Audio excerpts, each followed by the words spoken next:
Excuse me, your curtain. Please allow me to help. Help? From you?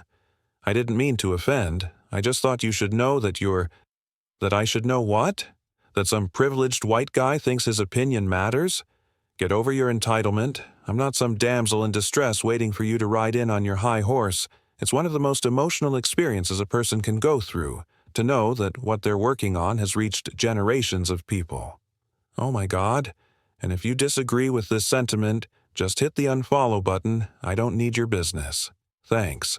You know, I don't need your business. You know what? Maybe Disney does. Maybe you're a tool, you're a pawn in this film. You didn't write it, you didn't direct it, you have nothing to do with the creation of Snow White. Right. You should shut up and do the job. No one on the right side of America can stand the star of this movie. Yeah. Weird. Weird. Weird. I would highly advise that you boycott this film, no matter how much your children love Snow White. They're remaking the movie. They just got rid of the dwarfs, okay? Okay, but what do they call them? Why would they get rid of the dwarfs, though? Magical creatures. Magical creatures. But they have one token dwarf amongst these magical creatures. You actually just went backwards. You actually just erased the dwarfism side of it. The disability. Like we're a disability group. You just erased that whole image. The argument should have been from Peter Dinklage. There's power in being on TV. There's power in television. And to put 7 people with dwarfism on camera in a major Disney movie, there's still power there. If the story is offensive, change the story, don't change the characters. This is no ordinary apple, my dear. It's a magic wishing apple. A wishing apple? You offer it to me freely. In place of the patriarchy, you would have a queen. Not white, but diverse, inclusive, and equitable. I will become the leader I know I can be. All shall love me and despair. Oh, what has she done to you? Fear not. First, love's kiss can break any curse. There are 18 hours in a dress of an iconic Disney princess. I deserve to be paid for every hour that it is streamed online. Oh, really? Are you having trouble paying your bills, Rachel? Did Steven Spielberg not pay you for your role in West Side Story? Did Disney fail to give you a healthy paycheck? Like Cry Me a River, she's just exactly everything that we can't stand. I can also be having the greatest time and simultaneously wishing people would stop sending me death threats. I know this point has been made, but this truly is the worst casting, maybe, in the history of the film industry. There's something wrong with her. She's disturbed, she's unhappy, and she thinks it's about feminism and the patriarchy and about abortion. But the reality is, she's just not stable, like the majority of people in Hollywood. They're just not stable human beings. Big Mouth Rachel Zegler just got hit with another major embarrassment, this time from The Simpsons. In their next episode, The Simpsons are going straight for the throat with a savage parody of Rachel and her Snow White disaster. The fake movie inside the episode? It's called Snow Woke. The reimagining. And yes, it's exactly what you think it is. A total mockery of Disney's failed attempt to modernize a classic. Rachel Zegler is already drowning in bad headlines, fan hate, and box office shame. It got destroyed at the box office. Here's the box office numbers. The Minecraft movie made $60 million on Saturday. Snow White made $2. Minecraft. Yes, a movie about pixelated blocks completely crushed Rachel Zegler's Snow White and left Disney humiliated. The studio never expected that casting Rachel would end up ruining one of their most iconic fairy tales. People never heard of her until she started running her mouth. And I can only hope that despite my flaws, and despite my cracks and my breaks, and there are many of them, that at every premiere and everything I do, people will wait in line to see. However, theaters were empty. People filmed themselves walking into showings where they were literally the only ones there. I am walking into Snow White, 2 p.m. Now seating. Let's see how empty it is. Ah, ho. Ah, ho. It's off the walk we go. Ah, ho. Ah, ho. Ah, ho. Ah, ho. Ah, ho. sound like I hear a couple of people. 1, 2. Okay. 2. And now, the Simpsons are turning her into a joke on national TV. A joke that everyone's going to see. Sources close to Rachel say she's furious. She's not laughing, not even close. The cartoon paints her as a tone-deaf, self-obsessed girl boss who's completely out of touch with reality. And, let's be honest, a lot of people agree. And as if things couldn't get worse, while the Simpsons are busy roasting Rachel Zegler, she's trying to run from the disaster, escaping the total failure of Snow White. What would you say to those who are just kind of overly critiquing the film at this point? You've worked so hard on it. You can get down across the block right here. All right. Rachel Zegler has suddenly gone completely silent, just days after Disney reportedly asked her to pay up for the total disaster that was Snow White. The actress, who's been at the center of massive controversy, has now vanished from the spotlight. No interviews, no social media, nothing. The producers, far left-wing activists in Hollywood, are turning on her, and Disney has canceled all of Rachel Zegler's appearances on their media platforms. Kinda tough. People are like, oh wow, Snow White flopped. Who is surprised? You cast arguably the least genuine, most out-of-touch and disliked person in her industry, and her industry is Hollywood. And the bad guy's Gal Gadot. This is exactly what critics have been saying for months. And now, Rachel Zegler, already drowning in bad press, is getting dragged by The Simpsons, one of the most legendary shows on TV. Let's be real, this might be her most embarrassing moment yet. Well, we all basically knew that Snow White was going to be a massive failure at the box office because of Rachel Zegler's controversial statement. I mean, you know, the original cartoon came out in 1937, and very evidently so. There's a big focus on her love story, with a guy who literally stalks her. Weird. So we didn't do that this time. To understand how we got here, you have to rewind to what was once a Cinderella story in the making. Rachel Zegler was Hollywood's next breakout star. After her critically acclaimed performance in West Side Story, she was cast as the lead in Disney's live-action Snow White. It should have been her biggest moment. But almost as soon as the project was announced, things started spiraling. Not from the movie itself, but from the discourse surrounding it. Rachel's interviews quickly became the center of attention. Rachel Zegler just keeps making things worse for the Walt Disney Company. The more that she tries to defend this movie, the more that she tries to spew her agenda onto the general public, it's only making matters worse. Not just for Bob Iger, but for whatever is left of the image of Disney as a whole. Behind the scenes, you guys know as well as I do that those executives like Spielberg are looking at that saying, Rachel Zegler can F right off. Rather than focusing on the legacy of the character or her excitement to take on such a beloved role, her sound bites leaned heavily into criticism of the original film. In one now viral clip, she said the prince in the 1937 cartoon literally stalks her and that the story was weird and outdated. The internet exploded. I just mean that it's no longer 1937, and we absolutely wrote a Snow White, that is.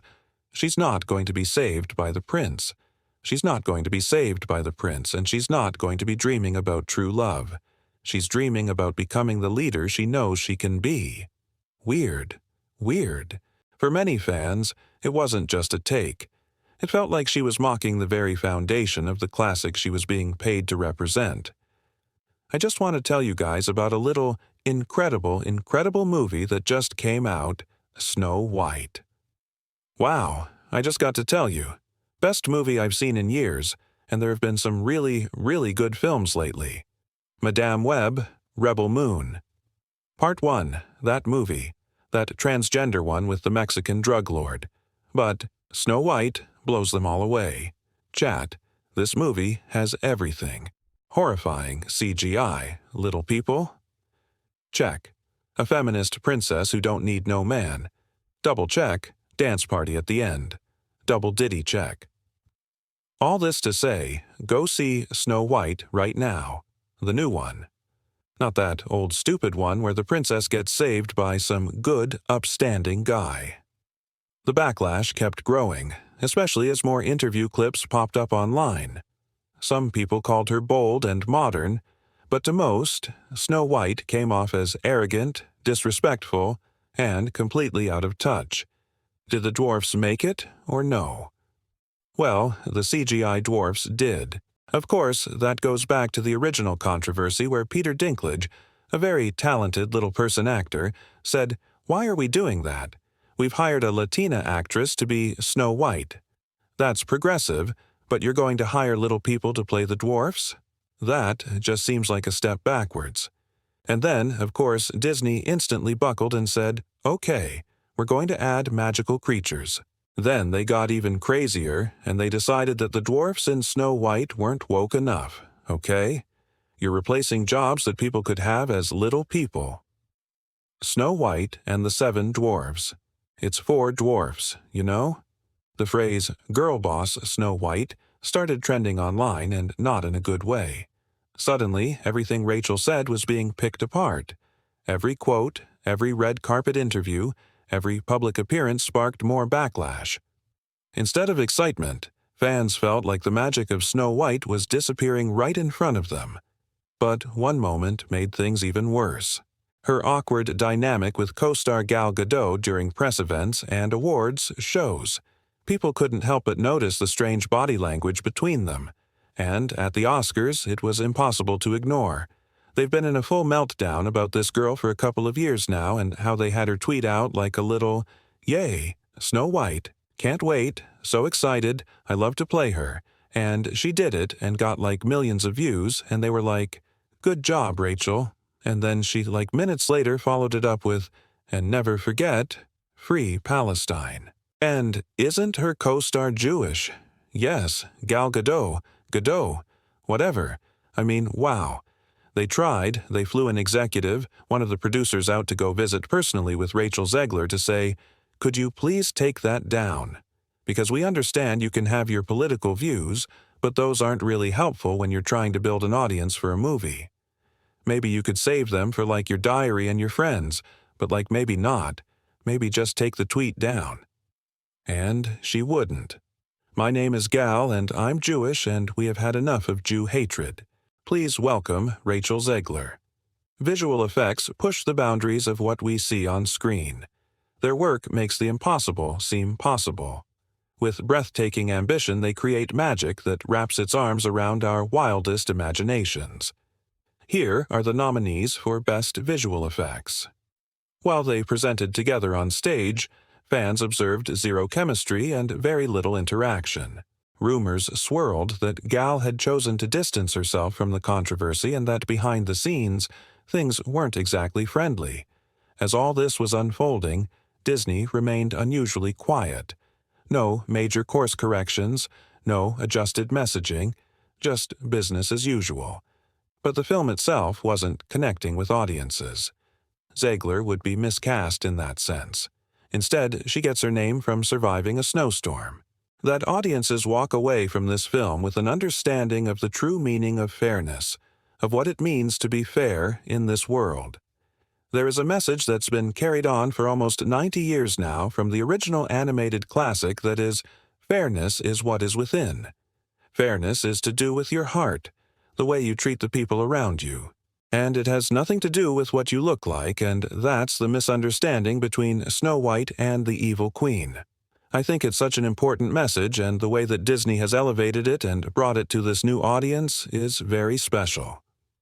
Snow White hit theaters with Disney's full marketing machine behind it, yet ticket sales were flat. Name recognition couldn't save it, and the movie quickly became one of the studio's most divisive remakes. Alex, what has been the reaction to Disney's latest expensive on-go? Well, the reaction has been absolutely horrible. It is the worst box office from a Disney live-action remake that they've ever done. I mean, they're projected to lose between $200 and $400 million on this. That flop is now locked into pop culture thanks to a brutal Simpsons parody, classic Springfield sarcasm that slices straight to the bone. What should have been Rachel Zegler's breakout moment turned into a case study in how a bold rebrand can spiral into overreach. Whether you agreed with her modern spin or hated it, the storm around this film made sure her Snow White will be remembered for all the wrong reasons. I truly do believe that there's something wrong with her. She's disturbed, she's unhappy, and she thinks it's about feminism and the patriarchy and about abortion. But the reality is, she's just not stable. Rachel is literally the star of a Disney movie, and she acts like she's some sort of victim. And that's the sort of mentality that is just poisoning people's minds. Like, she acts like her life is so bad. When the buzz died down, the numbers told the story. The box office haul was weak, and the IMDb score collapsed to 1.6, one of Disney's worst ever. Viewers didn't just skip the film, they celebrated its crash, flooding social media with memes and Reddit threads titled, "How Not to Market a Movie." Then, things got weirder. A fake OnlyFans account using an AI image of Rachel went viral in hours. It was phony, yet thousands believed it. Proof her public image had slipped so far that even an absurd rumor felt plausible. The movie is doing catastrophically. They spent $300 million, and it currently has a 2.2 out of 10 rating on IMDb. The movie has a major identity crisis. This is just so typical of the left. The progressives always finding a way to find their way back to doing something not progressive. It's got extra musical numbers that are incredibly unnecessary that really add to that runtime. And let me go ahead and let you know that they're absolutely fucking atrocious. Disney deleted "Someday My Prince Will Come" and made a modernized feminist alternative. I sat through the whole thing.